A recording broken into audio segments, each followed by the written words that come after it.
I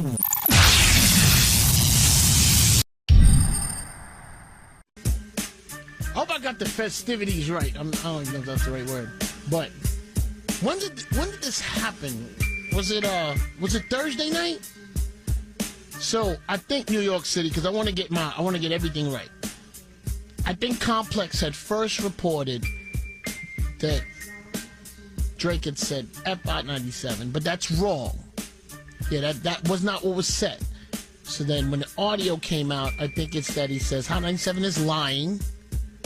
And I said I'll do your show when you, or was it if or when you fire? I want to know that right. You have it?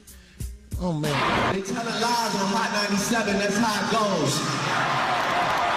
I told them follow Funk Flex and then I'll come and do your show. Plus me and Kanye, we just left out the studio. My first night in the garden, I'm feeling like D-Roll. Got it. Okay. So, now I understand. So he said when you fire. Not if, but when. Okay. So, I want to touch on this a little bit. So, I know that him and Ebro had a lax, joking conversation about maybe the Joe Budden situation and about if Eminem was to step into it. But Drake is saying he didn't say that. Just like he didn't say the stuff with that magazine about Hove, right? Okay. I just want to make sure that that's what happened. All right. Now, in his being terrified of possibly Eminem taking him serious and firing on him, I don't know if that panicked him. But let me tell you something, New York.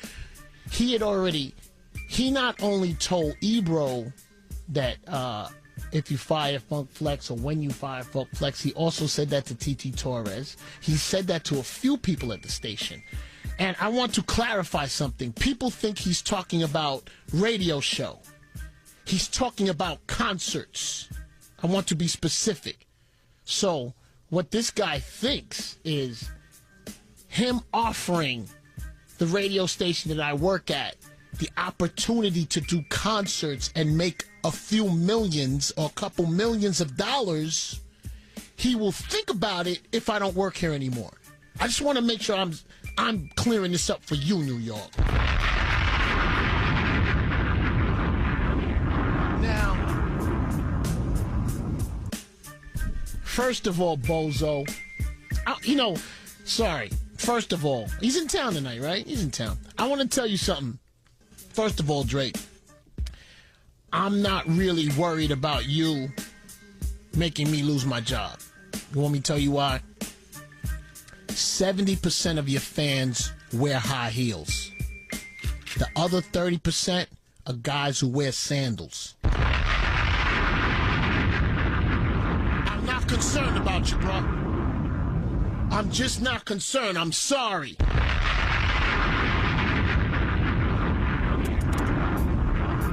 Okay, that's number one. I got a new sound I'm working with tonight, too. Oh! Drake, you wouldn't know what that sound is. You ain't close enough to the street to know what that sound is. All right. So, in that process, New York, so you know, he has thrown that out there. I guess they're trying to get me out the building. I don't know why, but you know what? I know why. So, I voiced my opinion. Was it last year? I don't know. Was it last year? Last year I voiced my opinion about the Meek situation, the reference tracks, and everything else. You know, just like other people have their opinion, but I have a strong opinion about that. And I want to tell you why there's a strong opinion on that, because I have another story to tell. You know, sports, music, freestyling, you know, I don't know, whatever you want to say. The rap game, I don't know if you notice, but everything is built on top 5. And that's being in the top 5. I should know, because I'm in the top 5. So I know what the top 5 feels like. And I'm still in it. Moving right along. Wait a minute. Oh! Okay, so we are not concerned with with the reference tracks, we're not concerned with. He's a great entertainer. He makes great music, and he sells a lot of music. And we can never take that away from him. We shouldn't. You know what I mean? I am a very big fan of his music. I think he makes great music. He puts on great shows, and there's nothing wrong with that. And I want to explain to you about something. I know that in the game today it's a little different, and it's cool that, you know, you don't base a lot of your things on lyrics and writing lyrics, or if you write them or not. And in actuality, to be an entertainer, successful, and to sell music, it doesn't matter. But in the top 5, it matters. And the top 5 is a very important category. And it's a very important category he's trying to hold on to, which is why he's going this far with everything. So, to explain that to you better, you have a lot of artists right now. You have Kendrick Lamar, you have J. Cole, you have a lot of lyricists, right? If you have help on your music and on your bars to compete for that top 5 movement, that is an issue. To me, it's not an issue whether I want to buy a ticket to his concert. I'll always buy a ticket to his concert. I'll always want to go. Listen to his records? Absolutely. Dance to him, play him in the club? Absolutely. We are talking top 5. And that's where the problem comes in. Now, I want to go back to the Meek situation a little bit, because I'm going to tell you why he wants me fired. So, I know no one has really wondered why the reference tracks even came about. So, I'm going to paint a picture for you. He's asked to do a guest appearance on Meek's album, right? Okay. He does the verse. But in listening to the verse, everybody's wondering in Meek's camp if he's going at him. You know, or are you subliming me on my own song? Okay? That's what's wondered. I mean, you know, there's little references in there, right? Like to kind of like he could be talking about Nicki, he couldn't, right? Now, New York, Jersey, Connecticut, you listen to the story and you listen to it good. Okay? So, in doing that, he then gets pressed like a hashtag on the verse. This is before we hear anything or see anything. And I'm going to say his people that aren't his people anymore. At the time, they were his people. All right? So, he lays the verse on the song. He gets pressed and questioned, his team. They punk panic and give up the reference track to say, whoa, he didn't write it. This guy wrote it. That's how that came about. And you know I know that story, punk. Now, in the panic mode, because you don't want to get pressed, you don't want it to step to you, that reference track floats up. But then, that same dude has a few more. Now it's out of control. So in reality, you coughed up the reference track to not get pressed. Then everyone goes, whoa, wait a minute. This guy's not writing. Once again, New York, I want to tell you about writing. It's okay if you don't write. If you're an artist or a singer, it's fine. There's nothing wrong with that, man. Good music is good music. Good entertainment is good entertainment. But to be in that top 5 is a different thing. Okay. Now, he knows I knows that story. He's real tight. He's wondering when I'm going to tell it. All right, you want to push me? We're going to tell stories. So, I got another story, too, about that Blackberry. Give me a second, though. Just give me a second. Okay. So, I'm gonna tell you in a second who I got the information from. Because you know where I got it from. Because you know that team that you was working with, you don't work with them no more because you got tight. You got tight because I got that music. You got tight because they offered that up to... And to be honest, they really offered that up to save you because you was getting ready to get manhandled. Speaking of manhandled, or you want another story? Because you know what people forget? I run a website. A lot of things come across our desk and we real cool about it. We for the culture. Now, you remember when you got pressed by Puff, right? You remember when Puff put hands on you with no one else around, and you was wearing that sling on your arm, trying to act like you was duking it up? Let me tell you why you was wearing that sling, bozo. You was wearing that sling because when Puff started wearing you out, the security guard panicked, yanked your arm almost out the socket, and put you in that SUV. Do you remember that, bozo?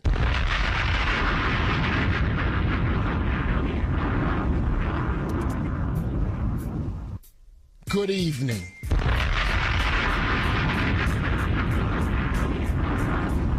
Don't you ever listen to me, because I got more stories to tell, because I didn't get to the Blackberry yet. Don't you come to my city and try to play me. You know why? You ain't strong enough to get me fired. There ain't no rapper in this city strong enough to get me fired. Because this goes back to something I always told you, New York. You keep yourself hot, you keep your ear to the street, you grind. Nobody can take that from you. You the biggest rapper in the world, and you can't get me off this station. I don't know what they doing across the border.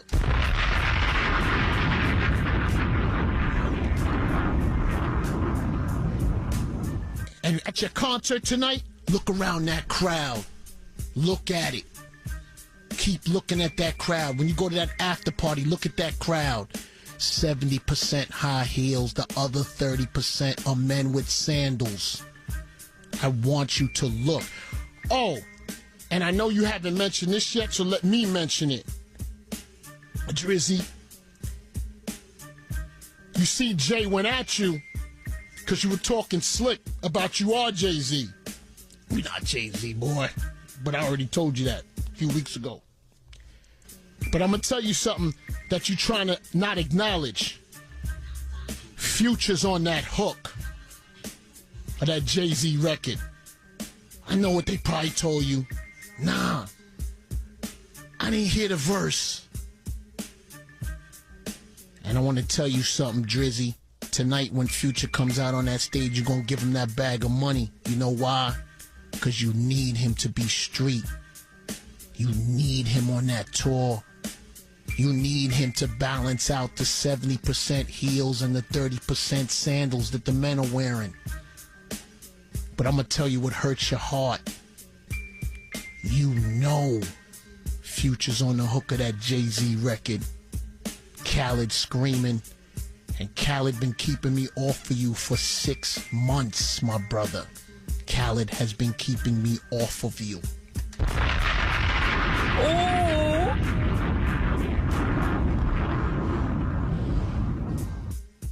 I mean, this is what he wanted, right? You think they're gonna fire me now? Huh? Sandal Man? Yo, is that what they're gonna call him? Sandal Man? Sandals. He looked like he should just always wear sandals. He looks like he should have a brand of sandals, right? Sandals. He look like he should be wearing. He doesn't look like he should always wear sandals? He was in the French. He had sandals on? I didn't even know. Yo, listen, I don't care how. Listen, I know French Montana's hot. That doesn't help you, bro. All right? You wanna get rid of me. I mean, Buttons is out here, you know, he's talking to you. I don't know if you noticed that. Now let me tell a story about that Blackberry, okay? Bingo. Tell you a story, New York. What's the guy from Apple? Zane Lowe. Zane Lowe. Okay, I want to make sure I got all this right. Let me take this Who Shot You back to the beginning. All right. So, another story. Which I don't understand why this is happening, but it's happening. Top 97 Funk Flex. I'm gonna tell you about that freestyle. Because I want to make sure we get. I've never commented on that freestyle. I've never talked about it in New York. I never have. But a lot of it came into play as I figured it out. Okay. I don't remember if it was Drake and his people or some of his peoples, but they came to Hot 97. I think it was during. I hear something. Okay. I think it was during. Okay, we're good. They came to the station the day I did that freestyle. And I want to tell you something, New York. In actuality, right, they didn't think that I was going to move with them. They was actually coming to see DJ Clue, but Clue didn't work here anymore. So I was respectful to Clue, and I said, nah, y'all go down there, because I know y'all don't remember that day, New York. Drake was on both of our shows that night. And I said, nah, I'm good. You go down there first, because me being the competitive guy that I am, I'm like, I'm going to, make sure I try to do a better show when he comes over here. He didn't freestyle down there. And I told him, I said, look, go down there. They're not going to let you freestyle. You come back here, we're going to tear the city down. Okay. So he comes. Now listen, I don't want to take anything from him. He was very confident. He was, but that freestyle, we rehearsed it first in this room. I played me, him, and her. He had the Blackberry out. We were in the other room over here. So I was playing the beat, and I could hear the words he was using. Then I said to him, look, if the needle jump, or if you make a mistake, don't worry about it. It's going to sound fly, because we're going to keep going, and you just come back in. Because he said, you sure? I said, I'm sure. But listen, calm. The guy was calm. Guy handled his business. Now, we start doing the freestyle. I had no idea he was going to leave the Blackberry out. So I was like, okay, it's cool. Cypher Sounds was recording it, just to record it. And to be honest, I think Cypher just had the camera that day. He was real playful with it. We didn't even know Drake was coming up. He wasn't like, he was an underground rapper at the time. Boom. He does the freestyle, it's popping, whatever we do what we do. A few weeks later, because this guy likes to say there's lies, right? So I want to give you everything. So he was on Zane Lowe's interview. He said he had to do the freestyle for Funk Flex. He had to make it happen. And he did not know the video was coming out. That's what he said, right? Okay. This guy and his people continue to call Cypher Sounds' phone. Can you put the freestyle out? Can you put the freestyle out? Can you put the video out? And Cypher came to me. I said, nah, bro, we're not putting the video out. That's going to make him look bad. It's not a big deal. Let's just go with the audio. And video wasn't a big deal at the time. Him and his people keep calling and keep asking. Days go by, weeks go by. I put the video out. Cypher just keeps head beating. Cypher, then do what you want to do. Put the video out. They help circulate the video. I'm wondering, why would they put that out? Because you told Zane Lowe you didn't know the video was coming out, and you calling a lot of people liars. Okay. Video comes out, everybody jokes on him on it, but everyone says, yo, but he got bars. And I'm going to tell you why you told Zane Lowe that. Because I called some people next to you, and I told them, I know what you did that day with making me put the video out. You wanted people to think that you write your bars. You wanted people to think that on that Blackberry those were yours and that you wrote that. And you wanted to solidify that because you knew this day was coming one day when people might see or question your pen.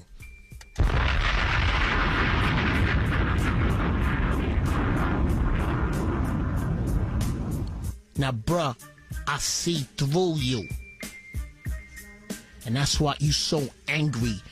You cannot get me off this box. But I'm going to tell you what's hurting your heart and what's killing you. What you should have just done, bruh, when them reference tracks came out. Because let me tell you something. That ain't just somebody writing for you. That's not. You are studying a reference track. Okay? That's what you're doing. And I'm going to tell you about your man, Quentin Miller. And I'm going to tell you about that paperwork you had him put out, which you didn't even realize you told on yourself. When you had Quentin Miller put out, what did he put out? Like a press release? I'm going to call your card today. You had Quentin Miller put out a press release. And in that press release, Quentin Miller said, and remember, Quentin Miller is a new guy being around you. He ain't been around you a long time. He said, I'm always in the studio. I see him smoke up, roll something up, and go in the booth and lay the vocals. But let me tell you something for people who don't understand the studio. Because I do, bro. No rapper has a guy that could be, or people think is writing for him, in the studio directing you or standing next to you while you're in the booth, unless he's writing them lyrics. If he's writing them lyrics, he's in the studio with you, making sure the delivery's right and making sure in case there has to be a change, he writes it different. You told on yourself in that press release, because a lot of people don't understand the studio, but I do. No one has a new jack rapper that they don't know in the studio with them when they recording. But let me tell you something. There's not even nothing to that. It doesn't even matter. Making good music and everything, yes, is what it's about. It's the fact that you front now and you trying to hide it and you trying to deflect. You ain't stopping, but you can't get me off this box.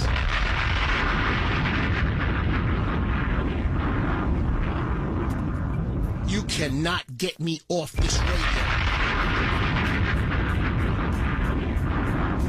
You hear me, bruh?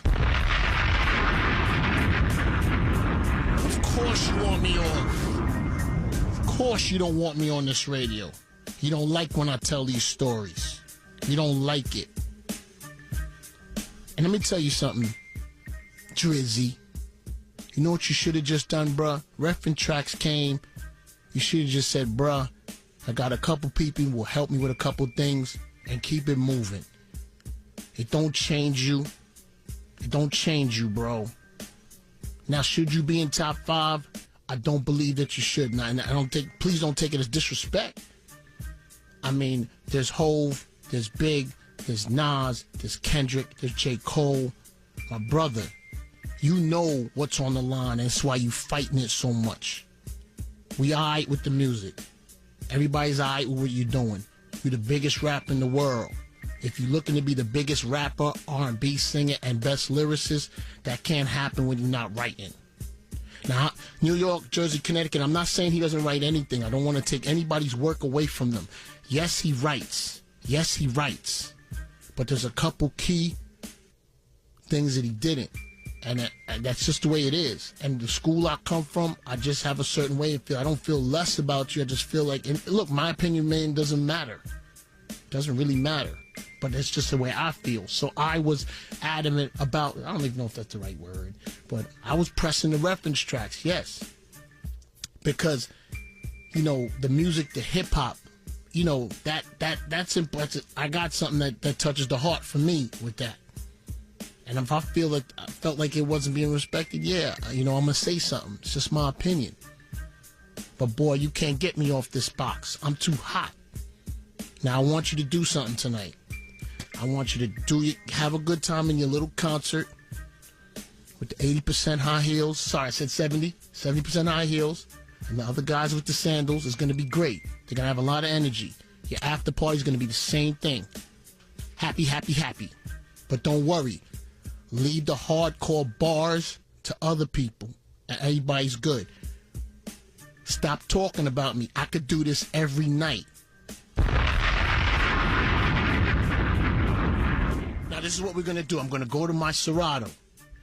I'm going to get one of your nice, clean, soft, mushy R&B records, and we're going to play it. Because let me tell you something. My boss can't tell me to play your records. No boss can tell me to play them. I play them because the people enjoy them. And I enjoy them as well. I'm about the music. That's first of all. So when people, all right, bruh? So let me, because I know it's going to be hard throwing on your R&B after this. See who shot you. I got a few more stories to tell, bruh.